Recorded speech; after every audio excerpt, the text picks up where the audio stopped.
चमोली के जोशीमठ में खतरनाक होटल को खाली करवाया गया है। उसे गिराने के लिए टीम लगी हुई है।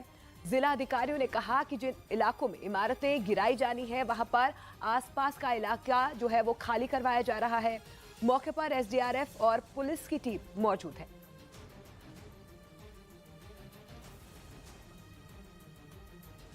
तो इमारतों को गिराने का काम शुरू हो गया है। सेफ्टी मानकों को देखते हुए कि आसपास के लोग को कोई रिस्क ना हो जब इस तरह की कार्रवाई, डिसमेंटलिंग की कार्रवाई की जाए, तो इसीलिए हमने एसडीआरएफ और एनडीआरएफ की टीम्स वहाँ डिप्लॉय करी है और सभी सेफ्टी नॉर्म्स को ध्यान में रखते हुए केयरफुल डिसमेंटलिंग की कार्रवाई की जाएगी।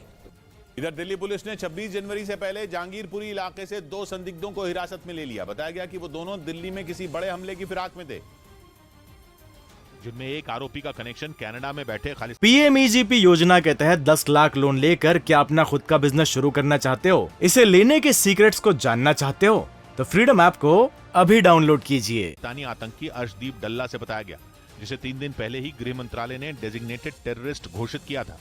बताया गया कि पुलिस ने दोनों संदिग्धों के पास से हथियार भी बरामद कर लिए।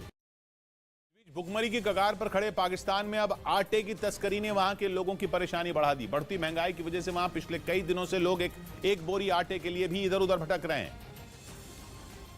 और कई जगहों पर तो आटे की एक बोरी मारपीट की वजह भी बन गई। पाकिस्तान के एक शहर से सामने आई तस्वीर में दिखा कि जैसे ही प्रशासन की तरफ से आटे की बोरियां पहुंचाई गईं, वहां मौजूद लोगों के सब्र का बांध टूट गया। वो एक दूसरे को न सिर्फ धक्का देने लगे बल्कि नाली में भी गिराने लगे।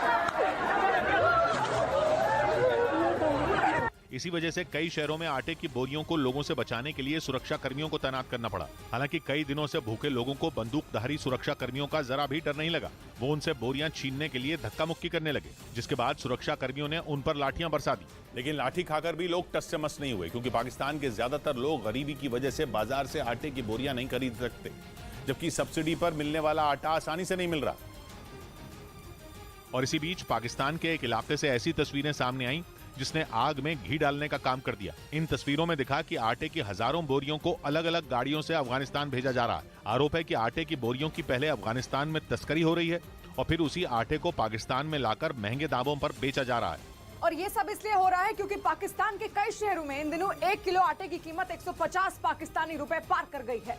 आटे के अलावा वहां के एक शहर में बिरयानी के लिए भी लोग एक दूसरे से भिड़ गए। सामने आए वीडियो में दिखा कि एक प्लेट बिरयानी लेने के लिए कई लोग मारपीट करने लगे। उधर आर्थिक संकट से जूझ रहे पाकिस्तान में आटे पर हाहाकार मचा हुआ है। यहाँ पर लोगों के लिए एक वक्त की रोटी का जुगाड़ कर पाना मुश्किल हो गया है। हालात इस कदर बिगड़ चुके हैं कि पाकिस्तान के सिंध में तो लोग आटे के लिए मारामारी पर उतर गए, जिसका एक वीडियो भी सामने आया। वहां आटा लेने की होड़ में लोग एक दूसरे के साथ उलझ गए और आटे के बैग पर झपटते नजर आए।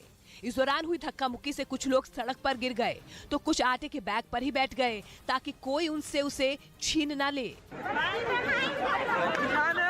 पाकिस्तान के कराची का भी यही हाल देखने को मिल रहा है। वहाँ आटा लेने के लिए लोगों को घंटों कई किलोमीटर लंबी कतारों में खड़ा होना पड़ रहा है। वहाँ गेहूं के संकट की वजह से आटे के दाम आसमान छू रहे हैं।